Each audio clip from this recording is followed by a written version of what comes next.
Yo quiero ahora entrar a la parte, si ustedes me permiten, a la parte del improvisado. ¿Cómo no? ¿No querés hacer una tanda primero? No, ya las quemó todas, por suerte. Todas. Ya está, dijo, bueno, ahora seguimos los cuatro de largo.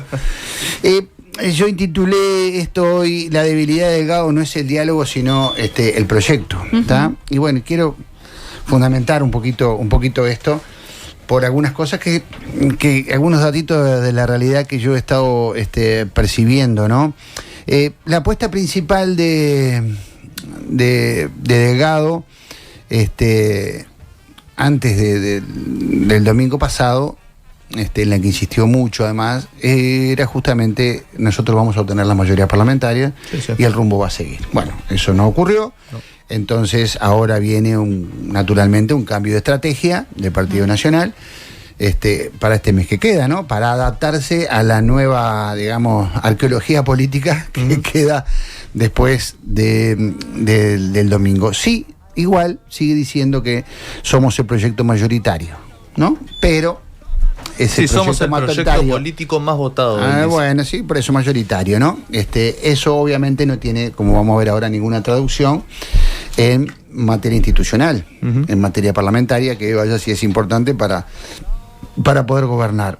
Pero bueno, ahora, ayer estaba leyendo una nota muy interesante del país. Digo muy interesante porque conversa con el cerno de Delgado, el entorno de Delgado, y nos plantea o nos adelanta alguna de lo que pueden ser las estrategias de Delgado para este mes, ¿no? Entonces, el discurso será que las elecciones dejan en evidencia un cambio de paradigma. Ahora vamos a escuchar mucho el tema de cambio de paradigma, ¿no? El escenario es otro y ahora estamos ante un nuevo paradigma. Puesto que la ciudadanía se pronunció diciéndole a los políticos que de ahora en más tienen que ponerse de acuerdo. Es la hora del acuerdo, ese es el cambio de paradigma. No hay mayoría, entonces, chiquilines, vamos a sentarnos alrededor de una mesa y vamos a negociar. El mensaje, según la nota del país, fue: muchachos, basta de gobernar con mayorías. En el Senado uno tiene mayoría y en diputados ninguno. Tienen que negociar. O sea, me gustó esto de: muchachos, basta de gobernar con mayoría, ¿no? Es como si a nadie le gustara gobernar con mayoría y a todo el mundo le gustara gobernar con minorías. Pero bueno, esa es la descripción. Digamos, a la par de eso, a la par de ese diagnóstico, ¿no? Del cambio de paradigma de muchachos, vamos a negociar porque nadie tiene mayoría, viene, digamos, cómo se va a posicionar Delgado, ¿no? O cómo lo van a posicionar Delgado. Bueno, y ya lo hemos empezado a ver. Delgado, el gran dialoguista y el gran negociador. Es ese el perfil que va a tener Delgado, ¿no?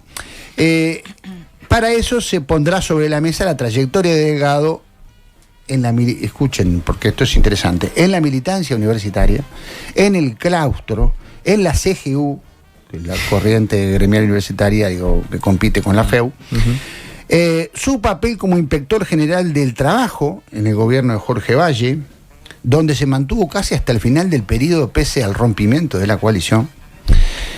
Bueno, en el Parlamento, liderando comisiones investigadoras en su época de senador y, por supuesto, en el rol como secretario de presidencia. Pero nos tenemos que ir a la época digamos... Sí, de su militancia estudiantil. En base a los, digamos, escasos antecedentes que puede tener Delgado. Hay que sumarle otras cosas en el CV. El estudiante. Su época de militante estudiantil, su época de inspector de trabajo. O sea, estamos hablando del gobierno de Jorge Valle 2000-2005, ¿no? Hace 20 años. Muy bien. Entonces, lo que va a reinar ahora es el cambio de paradigma, en la campaña del oficialismo, y dentro de ese cambio de paradigma transformar a Delgado en el gran negociador y en el gran dialogador. Ahora, muy bien, la pregunta que yo me hago es: la negociación y el diálogo como virtud, muy bien, pero ¿en función de qué proyecto político? O sea, negociar y acordar, ¿para qué? Todos sabemos que un gobierno, digamos, la esencia de un gobierno es definir, es elegir prioridades, es decidir a quién favorezco, y cuando favorezco a algunas personas, desfavorezco a otras, ¿no? Entonces, gobernar es básicamente elegir qué se privilegia. Si tenemos en cuenta, yo estoy tentado a ponerlos en términos muy básicos y muy históricos, ¿no? O sea, ¿qué es lo que se está jugando acá? En términos muy sencillos, se está jugando la continuidad o el cambio de rumbo del gobierno, ¿está? En términos muy sencillos, alguno puede decir, y muy burdo también, ¿no? Porque es muy genérico. Bueno, entonces, expliquémoslos un poco más. O sea, gobernar no, dialogar y negociar ¿en función de qué? Repito, ¿en función de qué proyecto de país? Dado que Delgado nos ha dicho en los últimos 3-4 meses, con su eslogan central, que había que reelegir un buen gobierno, es que hay que razonar desde ese punto de vista. Porque, digamos, en un mes, Delgado no puede cambiar lo que nos estuvo diciendo que votáramos durante los últimos... ¿Qué es lo que deja este gobierno en términos...? Reelegí un gobierno, ¿no? Entonces la pregunta que cabe hacerse acá, hablando de negociación y diálogo, ¿para qué? Es si ese diálogo o negociación que nos plantea Delgado no es en función del país de los Maya Oro, que muy transparentemente definió el presidente al comienzo de este gobierno, ¿no? Sí. Y no... en medio de la pandemia. Y no en favor, digamos, del país de los rezagados. Gobernemos para Carrasco. Bueno, Carrasco, capaz que Punta Gorda, ¿no? Me pregunto si el diálogo y la negociación que nos propone Delgado, por ende, no es en favor de la teoría del derrame. Y no en favor de un crecimiento con cierta distribución del ingreso al mismo tiempo, que permita que no haya, digamos, sectores muy mayaoros ni sectores muy rezagados, ¿no? ¿Por qué me pregunto esto? Porque, entre otras cosas, su ministro de Economía lo dijo acá cuando estuvo invitado al programa. Dijo que claramente que era la continuidad del modelo económico actual vigente. Sí. Digo, está bien, se sinceró, lo dijo, pero había elementos que nos permitían suponer eso, ¿no? Desde el eslogan, desde los elogios de Delgado al presidente de la República, desde querer mimetizarse con él todo el tiempo. Bueno, entonces yo creo que esto de dialogar y negociar en favor de un proyecto que implica la teoría del derrame, justamente, y no el crecimiento con distribución al mismo tiempo, es el origen del crecimiento de la pobreza en este periodo, y sobre todo el origen del crecimiento de la pobreza infantil en este periodo, que es donde más se nota. Es el origen también de las desigualdades que tenemos hoy en día. Digo, dicho por varias consultoras independientes, que hay un quintil que tiene mayores recursos y el resto o los mantuvo respecto a 2019 o los perdió, ¿no? El diálogo o negociación o capacidad de negociación que nos propone Delgado es en favor de un sistema jubilatorio, ¿tá?, como está vigente hoy, que nos hace trabajar más años y nos hace percibir una menor jubilación. Y no un régimen jubilatorio donde se pueda estudiar que todos los costos de ese sistema no caigan siempre sobre las mismas espaldas, que son las espaldas de los trabajadores. Entonces, es importante definir me parece a mí es central en esta campaña, más allá de que vieron que se dice hoy en día, no, acá la competencia es entre personas nomás, ¿no? A ver quién.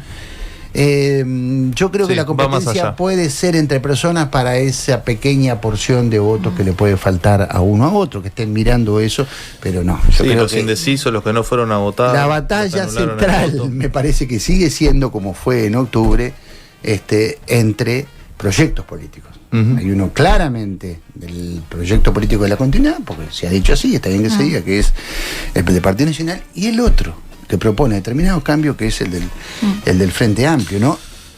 quiero saber también, o yo intuyo que el diálogo y la capacidad de negociación que nos propone Delgado está en favor de, efectivamente cierto, de un crecimiento del empleo, pero un crecimiento del empleo con salarios de 25.000 pesos. Claro. De lo cual el candidato oficialista no ha emitido ninguna opinión. No hay ninguna referencia a ese 500.000 de uruguayos que, no hay ninguna referencia para ver cómo sacamos a ese para mejorar los 500.000 de uruguayos de esos 25.000 pesos que, vaya, sí, alcanzan para poco. Más para otros vivir, trabajos, ¿no?, hiper precarizados como lo son los jornales solidarios también, ¿no? Por supuesto, Sí, claro.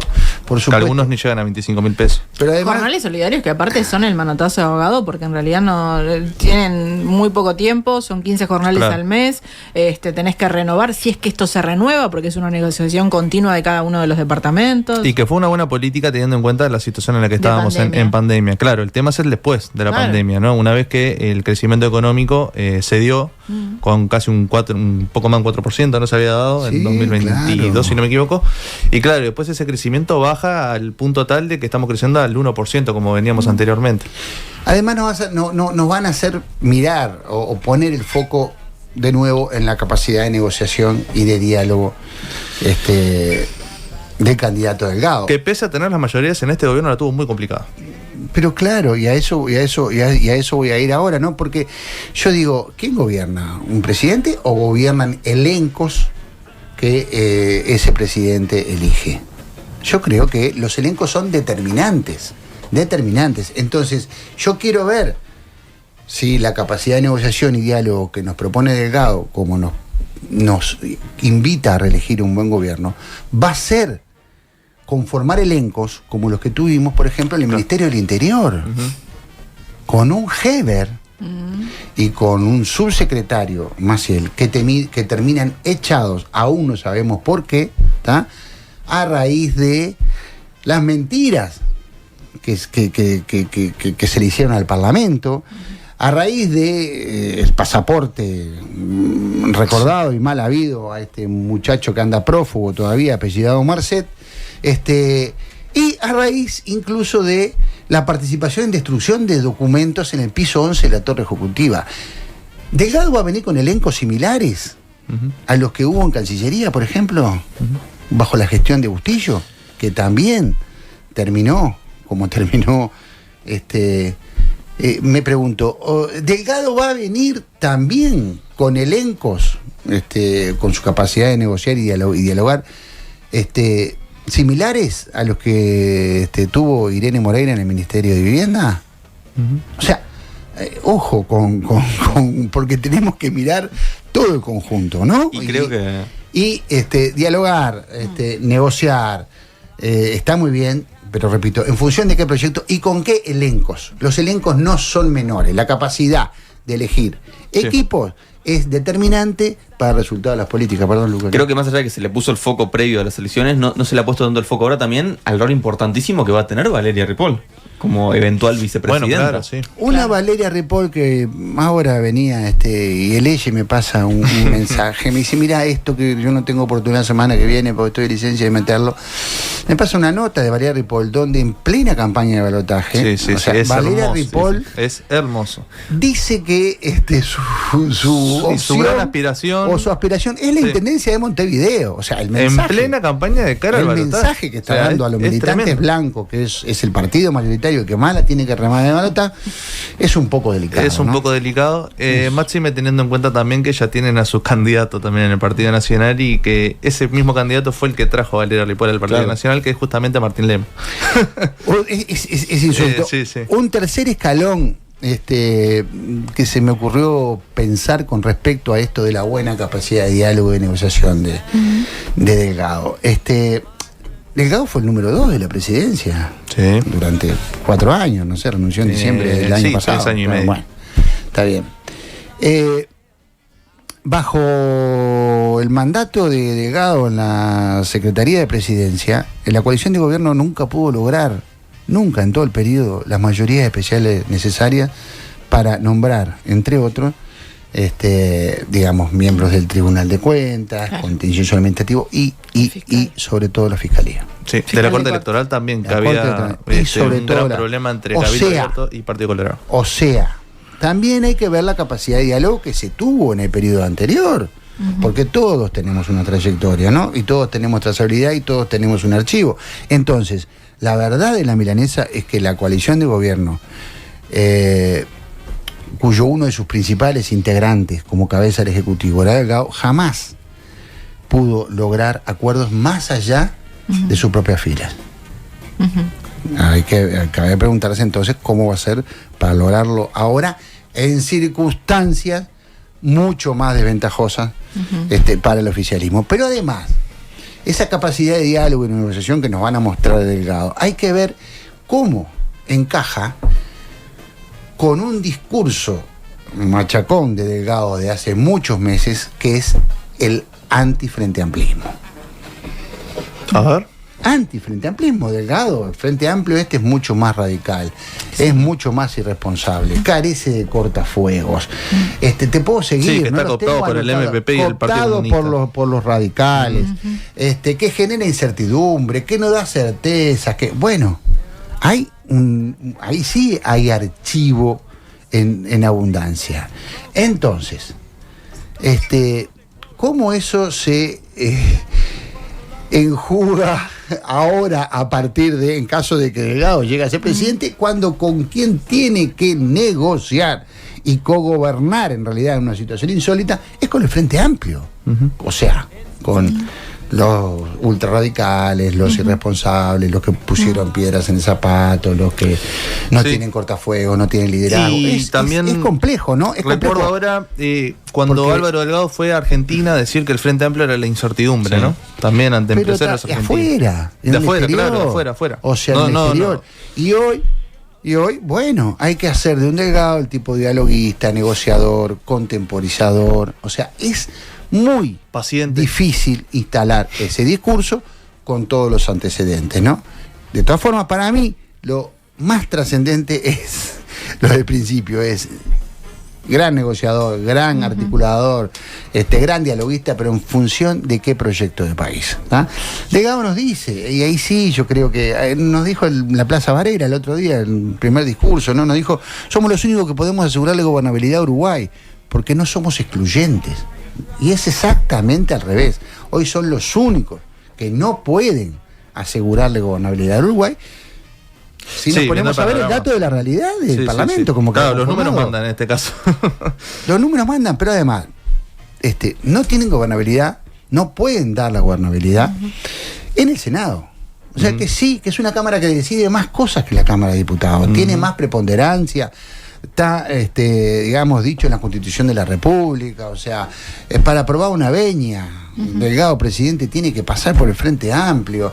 Si el Frente Amplio se le rechaza, porque me acuerdo, la mayoría de 3/5 debe pasar 60 días y se debe aprobar por mayoría simple, que tampoco tiene el Senado. Yo escuchaba ayer a Heber decir, no importa, porque quedan los mismos directores de entes, no importa si no se nos aprueba el presupuesto, porque queda el mismo presupuesto. Pero ¿cómo un senador va a quedar lo mismo durante 5 años? ¿A quién va dirigido ese mensaje? Se llega a romper una pierna a un director, usted no lo puede cambiar porque no tiene los votos. Y la búsqueda de argumentos ya cayó a lo más bajo, evidentemente. Sí, la búsqueda de argumentos, digo, ya cayó a lo más bajo. Cayó muy bajo, y va a seguir cayendo. Porque ahora, para justificar esa falta de gobernabilidad que tiene el Senado pasa a no importar nada. Eso es lo curioso. O sea, si se pudiera eliminar esa Cámara, sería genial. Bueno, ahí escuchábamos a Bordaberry decir que la Constitución ya dispone elementos por los cuales se puede gobernar sin problemas, sin tener la mayoría en el Senado. Pero claro, vamos a reinterpretar la Constitución de manera ultra fantasmagórica, ¿no? Pero además, el Frente Amplio puede hacer estas designaciones sin necesidad de negociar, porque tiene la mayoría parlamentaria. Claro. Se puede designar, digo, siendo gobierno, por supuesto, ¿no? Y como decíamos, puede bloquear, obviamente, lo que un gobierno de Delgado pueda disponer en esa materia, ¿no?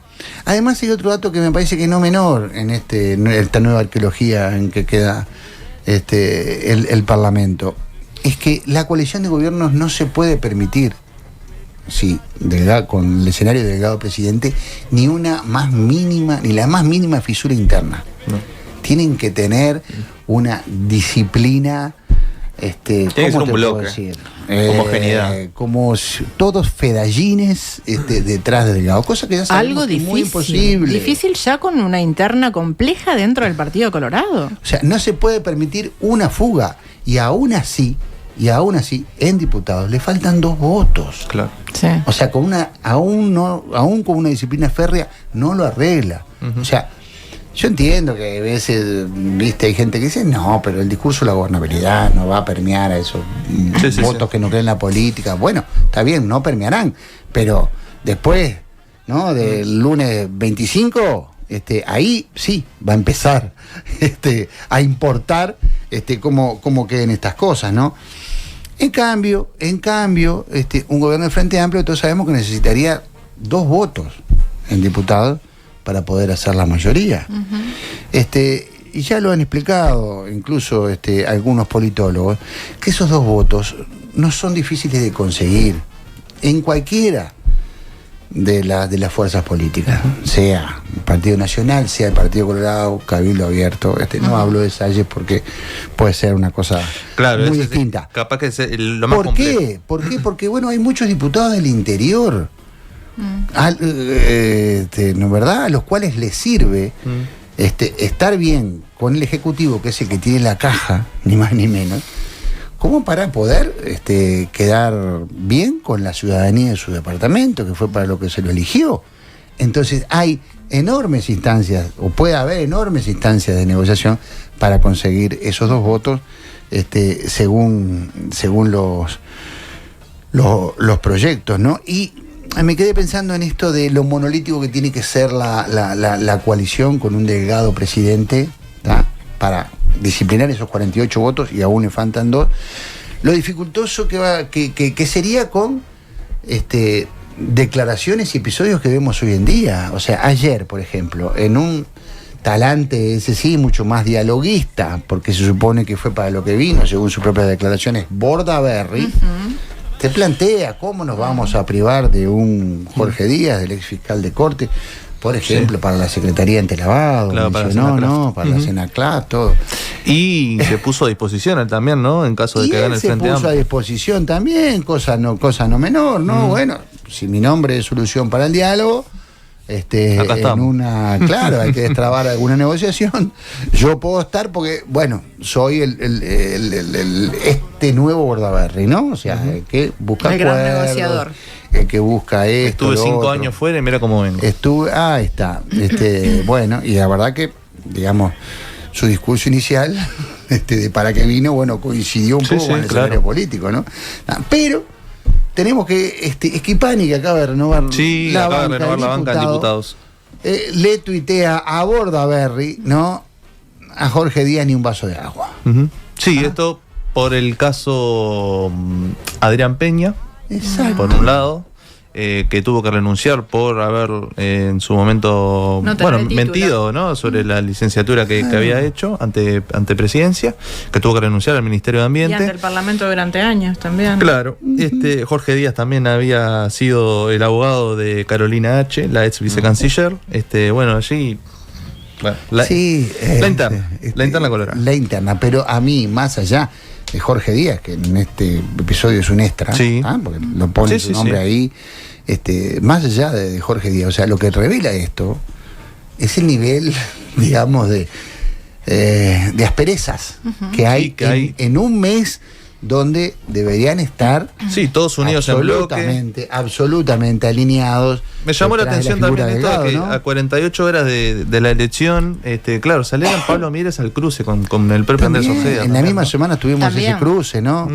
Con un cabildo abierto que tiene ahí una pequeña representación en diputados, que también está sumamente complejo, la interna está fisurado del partido. internamente, claro. Entonces, por supuesto, hay que ver cómo pegan, además de esos requemores que quedan adentro del Partido Colorado, después, a la hora de gobernar en la Cámara de Diputados, ¿no? Porque ustedes no se olviden que, digamos, yo interpreto que este exabrupto de Schifani, referido, exabrupto con Díaz, pero a su vez referido a Pedro Bordaberry, sí. Es tributario de cómo reingresó Bordaberry a la política. Recordémoslo que se le fueron prácticamente todos los dirigentes de Ciudadanos. Sí, a la 10. A la lista 10, ¿no?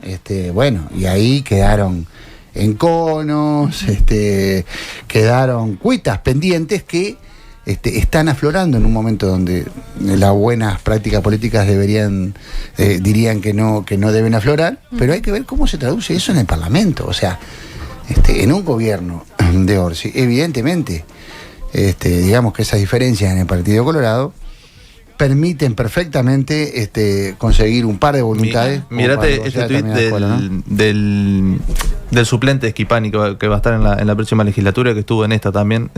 Hablo de Sebastián Sanguinetti. Adrián Peña tenía claro que el responsable de todo esto era Jorge Díaz. Me imagino que muchos de los amigos de Adrián se lo harán saber a Bordaberry. Bueno, sí, por eso. Teniendo en cuenta de los dirigentes que pasaron de las 600 a la 10. Claro, creo que Bordaberry interpreta muy bien el escenario político que quedó arqueología parlamentaria. Está haciendo una campaña de apoyo a Delgado, pero yo diría que con mucho menor adrenalina que la campaña que hizo en apoyo a la calle Pou, digamos, en la elección pasada e incluso la anterior. Entonces Bordaberry está viendo todo ese escenario, se está adelantando y está tirando incluso algunos nombres que saben que pueden llegar a ser importantes para el Frente Amplio, ¿no? ¿Puedo ofrecer un pequeño análisis? Dos. El Frente Amplio también tiene una ventaja en caso de llegar al gobierno a la hora de negociar en diputados, y es que no le serviría en absoluto, pero podría adelantar el camino. Marino Subaldía podría negociar con Gerardo Sotelo, ¿verdad? Podría conseguir uno de los votos que necesita en ese caso. Decís que se puede dar esa negociación. Y tantos años de ser compañeros de trabajo, bueno, hay un trabajo generado. Eso es cierto que, digamos, las relaciones interpersonales ayudan mucho en la política, claro, ¿no? Entonces, no sé si será suficiente, pero... No, pero puede allanar el camino. Allanar el camino. O no, puede llegar a ser. Gracias, Turco. No, Nelson Cecín.